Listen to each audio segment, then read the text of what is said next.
السلام عليكم ورحمة الله. طبعا نقدم لكم الشكر أولا.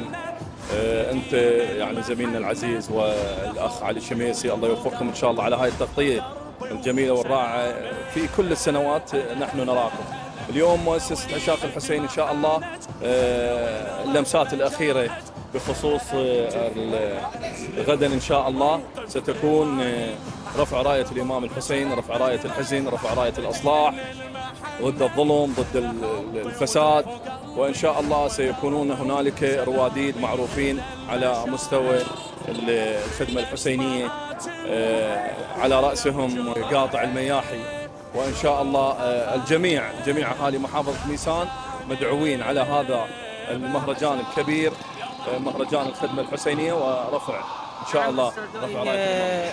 هناك كثير من الرسائل التي يطلقها أهالي محافظة ميسان من كل عام تزامنا مع حلول شهر الأحزان. ما هي الرسائل التي تطلقها مؤسسة عشاق الحسين لمحبي آل البيت؟ الحسين سلام الله عليه ليس فقط للحزن، ليس فقط لعاشوراء. الحسين للجميع، الحسين إصلاح، الحسين ضد الفساد، الحسين مع البشرية، الحسين مع الحقوق.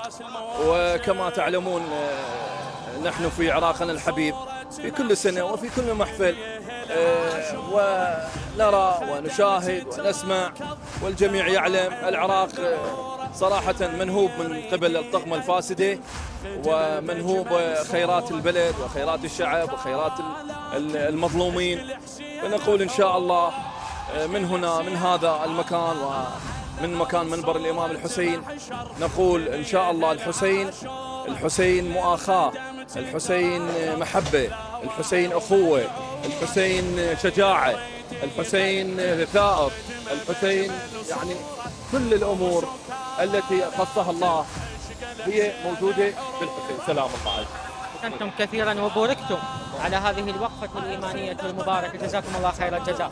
رمقها حلو فنها على أنها وعلى ونها حسينا، صفن العالم منيا من ذول المجانين.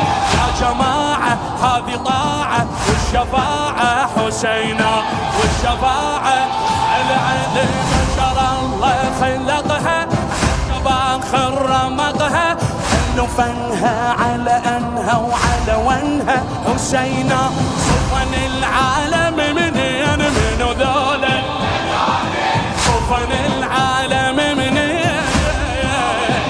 الله. يا جماعة هذه طاعة والشفاعة حسينا.